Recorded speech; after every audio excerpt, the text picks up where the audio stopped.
Welcome back to the channel. Today I want to talk about crafting in Outriders, and I haven't played the full game yet, so I don't exactly know what crafting will be like, but from the in-game guides and just general knowledge about these types of games, I feel like we can work out how some of the crafting is going to work. So if this helps, you know, you can leave a comment, you can subscribe, totally up to you, but let's get into it.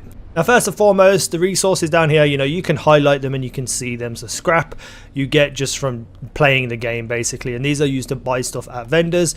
We have leather, which basically is going to be improving your armors. We have iron, which is going to be improving your weapons, and we have titanium, which is going to be used to move your blue rare items up to epic level, so you'll be able to increase from blue to purple, making the gun or armor better. Now, titanium is going to come from killing tougher bosses, dismantling other high level weapons, and I think you can also very rarely get them from harvesting points. Same with iron, you get it from harvesting points, but mostly you'll get it from dismantling weapons. You get it from chests and stuff as well. Leather, the same, you'll get it from pretty much everywhere in the game, but dismantling armor pieces is going to give you leather. And then scrap, you know, you just get scrap as you go. Now we're going to talk about shards in just a little while, but first and foremost, let's look at armors and weapons and talk about individual specific things that are tied to it, such as mods. So green and blue armors and weapons will have 1 mod slot, and then purple, epic, and legendary will have 2 mods each. Now, first and foremost, you can see right here for these gloves, I have the mod called Cut Loose, reduces skills cooldown by 20. And next to Cut Loose, there is no symbol whatsoever. And that symbol that is there, if I go and look at one of my other armor pieces like this one, that little kind of window type of symbol, that indicates that you have dismantled a piece of armor with this mod on it. So this mod is known to you, it's available to you for when you are going to be crafting. If you do not have a symbol there, you have to dismantle this mod to be able to get it. Now, if you go and look over here, I have this one, Temporal Blade, reduces skills cooldown by 20%. If you see a red bar like this and a red little icon, that means what you're wearing right now has the same mod as the one that is in your inventory, and then you just pick the highest level one and put that on. But if I now dismantle this piece, you will see that now this has the little window sign on it, because you now have that mod available to you because you dismantled a piece. And just so you get an idea of dismantling armors and weapons, you can see kind of what iron and leather you get for them on screen when you dismantle them. Boom. So you get around about 30 leather for each one and around about 15 iron for each weapon. So the weapon tiers are: white is common, green is unusual, blue is rare, purple is epic, orange is legendary. So you can improve the rarity of, say, this green unusual weapon to a blue one using your materials during crafting. Now, if you've got a green to blue improvement, it will cost you iron and leather. If you've got a blue to epic purple variant, that means you have to use your titanium, probably alongside leather or iron as well. And the only other thing that you can see when improving your rarity is the bonus attribute. Now you can see right here on this shotgun, I have armor piercing 11.7%. This gun dropped with this, and we're going to talk about changing that and modding weapons a little bit later. But the armor pierce 11.7 will improve when you put up your rarity. So say you were to take this crit damage 12.8%, upgrade it to rare, that crit damage will raise randomly. So you could, I don't know the values, but you could get 1% extra or you could get 5% extra. It's going to be random when you increase it in rarity. When you also take a blue to epic, epics have 2 mod slots. So you see the freezing bullets right here, but you'll also unlock a second mod slot. What the game does is it will offer you 3 separate mods on screen, and you choose which one that you want. And what that allows is RNG to be at play, you know, extending the life cycle of the game, but also you get a choice and feel like you're personalizing your weapons and armors for yourself. So next, let's talk about raising attributes. Now, attributes are what I showed before with a crit damage 12.8%, and this is like an added bonus to your gun using shards. Now, if you go down here and highlight your shards, it tells you how much of each one that you have bonus firepower, anomaly power, max health, crit damage, weapon life leech, armor pierce.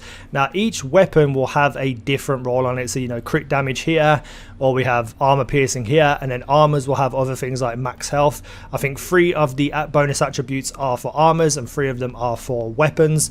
But if you dismantle a weapon like this, let's just have a quick look at crit damage over here. We have 801. I should now have 810 once I dismantle this, because it should give me 9 shards. So everything you dismantle in this game has a use. It will give you shards to be able to change other pieces of weapons and armors, and it only gives you a portion of the shards back. So when you're modding things, it's probably going to cost a little bit more than the 9 shards that you get back for dismantling something. So technically, a weapon or armor upgrade could cost 100 of the shards to get a certain percentage. So you know, this 11.9% might not be what you get from modding, because there are 6 upgrade stages available, which tells me that the first time you upgrade a weapon using shards, it might go to like 2%, and then another 2%, and then another 2% every time you use shards to upgrade it. So you can pick and choose how much you want to invest into weapons and armors yourself. I believe, I haven't played the full game, but that's how it reads, that's how it looks. So now let's talk about mods and modding. You can switch out one of the mods that you have on your armors or weapons. So here you have Twisted Rounds additional mag mod. I can change that for a mod that is known to me. So some of the other things that I've done here and dismantled, as you can tell by the little Windows sign, is this big range slow trap. I could take this armor piece, and if I really liked it because it's got max health, and you know, say it was an epic or a legendary or whatever, I can change that mod to something that I know whenever I want, and it can be repeatable. However, if you have 2 mod slots on a, you know, a purple epic or an orange legendary, you can only change one of the mod slots. So let's just say, for instance, these trousers were epic and you had slasher on the first slot, and then the second slot was just another random mod.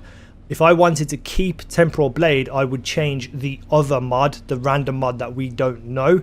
But this mod, slasher temporal blade, will lock, so you can never change that again. It will be the only thing that will stay the same on this armor piece. Everything else, though, you can keep changing as much as you want when you're upgrading it and improving it and adding different mods.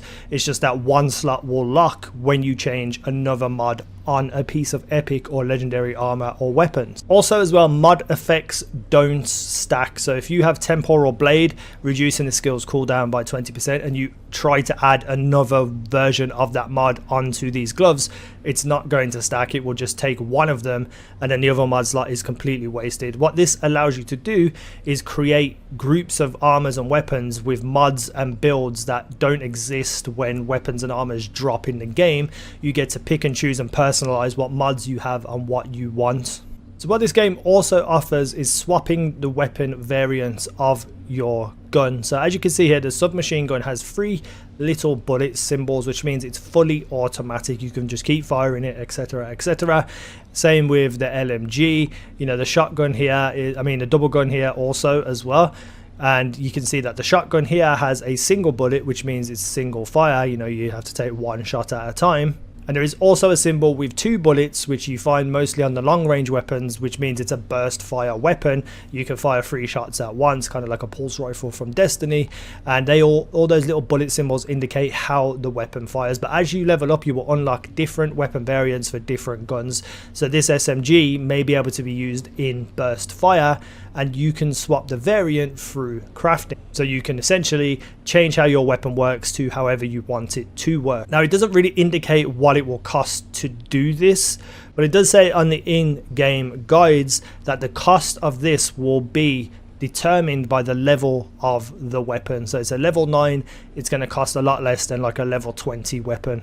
And speaking of leveling up, you can change the level on your weapons. So say this LMG here is level 9. To get it to level 10, because this is a blue rare weapon, you will need to use iron to do so. When you use your iron, it will go up to level 10.